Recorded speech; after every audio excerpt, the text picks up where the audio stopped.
Today, we're talking about one of my favorite subjects, which is develop yourself. And so often, I find that executive leaders are so focused on their organizations, building and developing others, that they forget they also have to take time to develop themselves.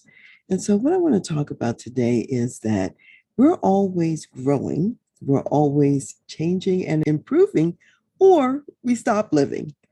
And so you always want to be thinking about what new skill do I need right now for the work that I'm doing? What new knowledge do I require? Or perhaps it's a character quality. Maybe you need more courage or discipline or to practice some higher order or higher level thinking. So there's something that would probably be useful to you in your current role as an executive leader so that you can continue to grow and develop and still maintain your edge and your enthusiasm and your excitement for the work that you do. And for some of it, it means feeling the fear and doing it anyway. That's a lot of it as well. So I want to talk a little bit today about an incident in the life of Peter, one of the apostles.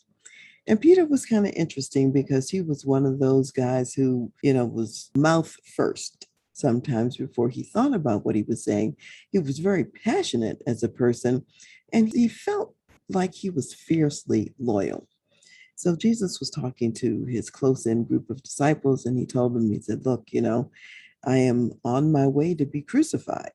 And, it's going to be a difficult time, but that's why I came, that I'm fulfilling my mission.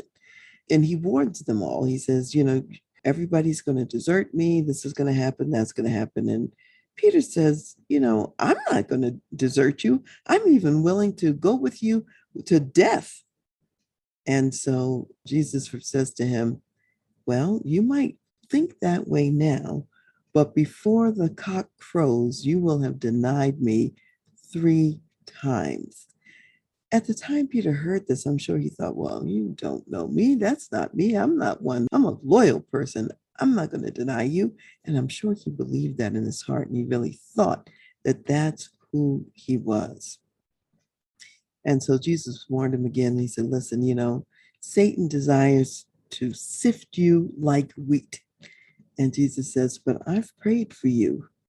And so he had something to think about there. So what happens later on? A servant girl comes while Jesus is being questioned, by the chief rulers and leaders of the synagogue. And so the servant girl says, aren't you one of these men? Aren't you with him? And he says, woman, I don't know him. That's basically what he tells her. And another person comes and says, I think you're one of those Galileans. Aren't you with them? He says, I'm not. And by the way, in one of these cases, he even uttered some curses. He was just being vehement. I'm not with them. And then finally, the third person comes and he says, I don't know what you're saying. It's like, I'm not affiliated. And right at that moment, the cock crows and Jesus looks at Peter. And when Jesus looked at Peter and the cock crowed and he realized that what Jesus had said about him had actually come true, he was so distraught. He went out and he wept bitterly. Unfortunately, that wasn't the end of his story. He had a chance to really see himself as he really was. He needed a little bit of character development. And so we will find that prior to all these events and before even Jesus was crucified on the cross, he had asked his disciples, who do men say that I am? And they said, well, you are the Christ. You're the Son of God. And that's what Peter said. And he told them that God is the one who had revealed it to him, that flesh and blood didn't tell it to him, and that it was on this rock that Jesus said, I'm going to build my church. And I'm thinking about the rock of who he is. He's the rock of ages. He's that strong strength. Of course, Peter's name means rock, but it means like a smaller stone. But he gave Peter the keys to the kingdom, meaning he was going to be able to open up doors. People were going to come to know God as a result of his ministry and so on. And this was all before Peter had actually denied him in this incident. So now, if Peter could remember back to then, I'm sure he's having a hard time connecting the dots. How could I be that person that he's giving keys to the kingdom to when I've now denied him 3 times? So that now we fast forward to John in the 21st chapter because he is now going to restore Peter into proper service. Peter denied him 3 times, and now Jesus is going to restore him with 3-part kind of a message. Peter had already been chosen. Peter was already designated to fulfill an important role in the church. And his personal foibles were not going to stop that mission. He just had to realize that he was not all that he thought he was in and of himself. And he had to realize that God was giving him power to do the mission. He needed a little dose of humility, perhaps, and to really understand that he was not going to be able to do this mission with just who he was as Peter. It was going to take an infusion of God's presence in order to make it happen. So as we look at ourselves as leaders, we look and say, the mission is huge, it's great. The purpose is great. The calling is great. And I have some of what I need to get there. That's why I'm in this position. And yet I need to be developed and to have so much more.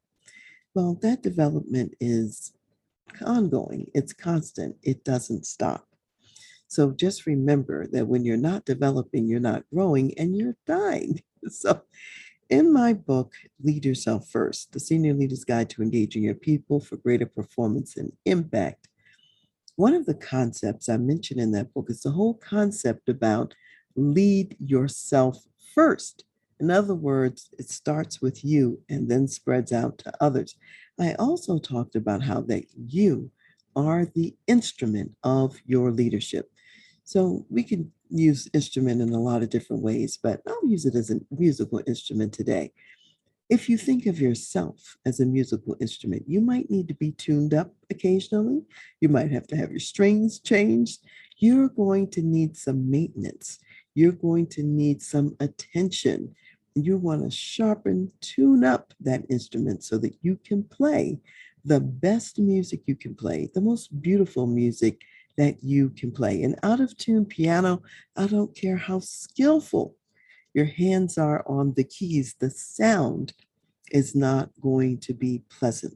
So we have to be in tune, stay in tune, and surrender ourselves to the tuning up processes that are necessary so that we truly can be an effective instrument of our leadership. And so I want to, when I close today, I want to read to you what Jesus actually said to Peter in his restoration speech to him. But before I go there, I also want to just let you know I've got a special guest coming up on the show, J.V. Crum III. He is the host of the Conscious Millionaire podcast, which is an extremely popular show worldwide.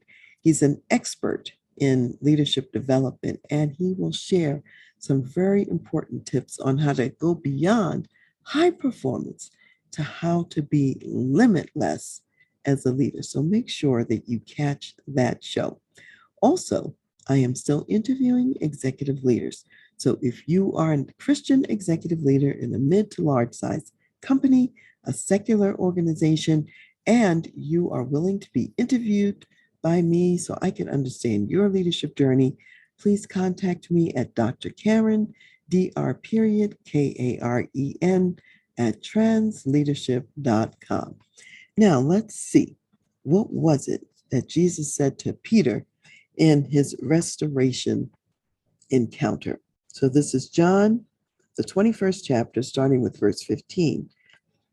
And mind you, just so you have context, this is after the crucifixion, after the resurrection, and Jesus made a number of appearances on the earth before he was taken up into heaven.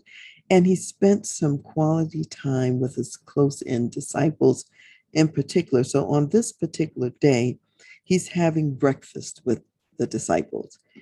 And it says, so when they had eaten breakfast, Jesus said to Simon Peter, Simon, son of Jonah, do you love me more than these? He said to him, yes, Lord, you know that I love you.